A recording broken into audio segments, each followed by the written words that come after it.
Sexta-feira da 30ª semana do Tempo Comum. Eu sou o Padre Pedro Paulo e começamos agora mais um programa, a Bíblia no Mundo de Hoje.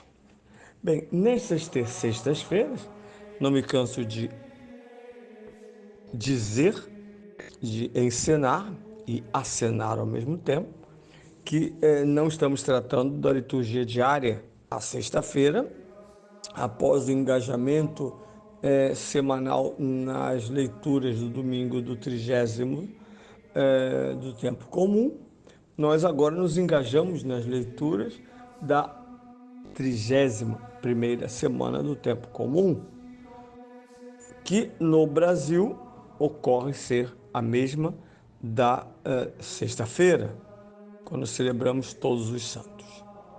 E o evangelho do ano B desta solenidade é São Mateus, famoso capítulo 5, 1 a 12, o Sermão da Montanha, no famosíssimo trecho das bem-aventuranças cristãs.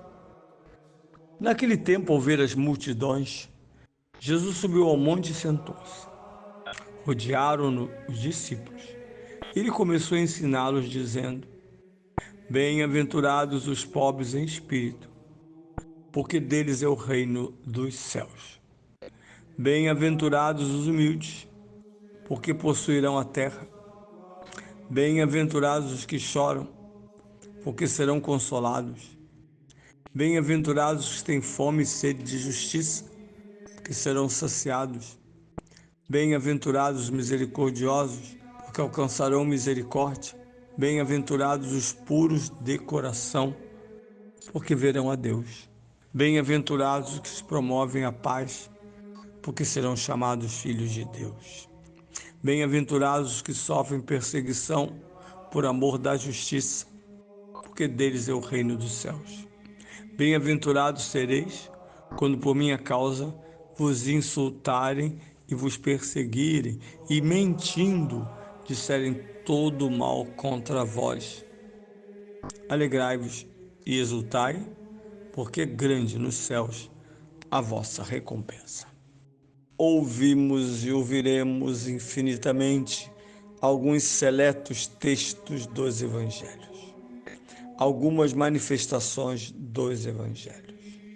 Entre muitas, destaca-se o Sermão da Montanha, que na versão de São Mateus localiza-se concentrado entre os capítulos 5, 6 e 7.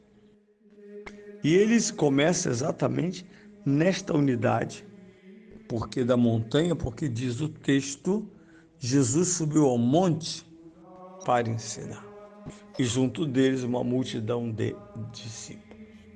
Então, é uma palavra no lugar mosaico, porque é no alto em que Moisés encontrará as tábuas da lei, portanto a sabedoria e as razões de Israel, como será também da montanha que Moisés, com a autoridade da revelação, ensina, corrige e conduzirá o povo de Israel pelo deserto para a terra prometida.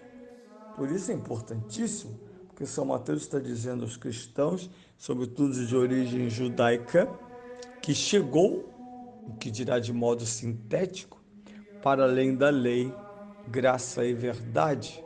O verdadeiro Moisés é Cristo Jesus.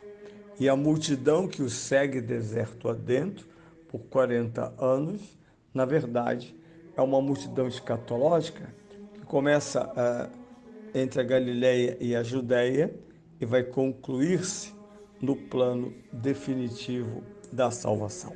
Bem-aventurado significa, antes de mais nada, ou também beato, significa, antes de mais nada, aquele no qual se realizou já plenamente a salvação.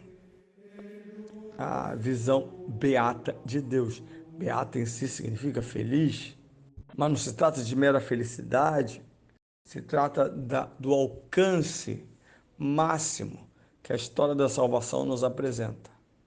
Porque senão o evangelho é reduzido a uma biografia religiosa de Jesus, Os apóstolos, mesmo sendo aptos a biografias, porque foram testemunhas oculares, mas com a novidade da revelação trinitária, graças ao Espírito Santo, esses homens não só viram e ouviram, e agora testemunham, eles têm a inteligência da Escritura.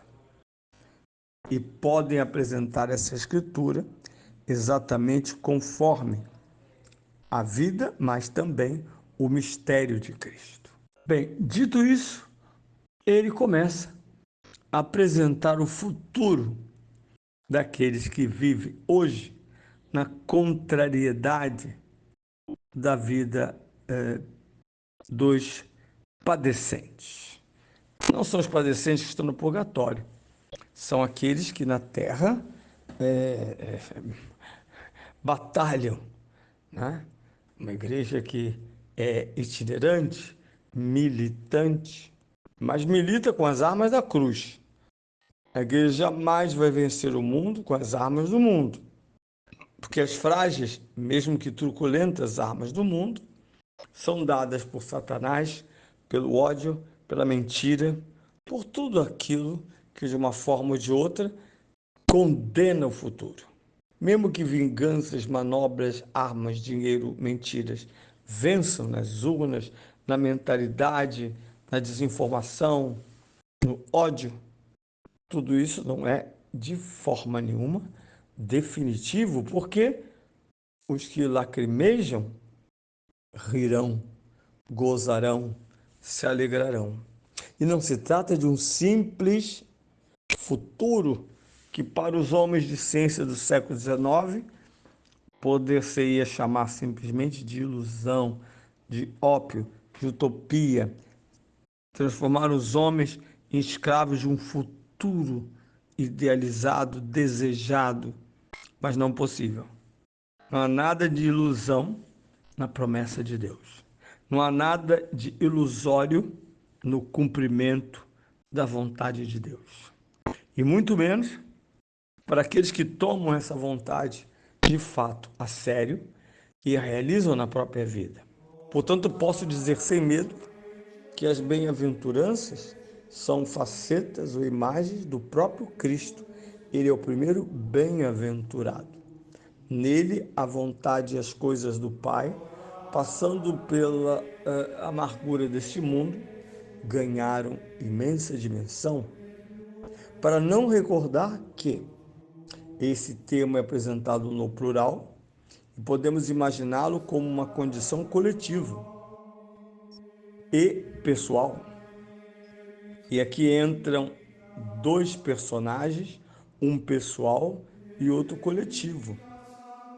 No topo da comunhão dos santos, que é o grande fruto da Páscoa e de Cristo, está a Santíssima Virgem Maria. Nela realizou-se pessoalmente o destino coletivo de Israel. Por isso ele é mãe, ele é rainha, ele é mestra de todos e de cada um daqueles bem-aventurados. Ela é, por antonomásia, a bem-aventurada sempre Virgem Maria.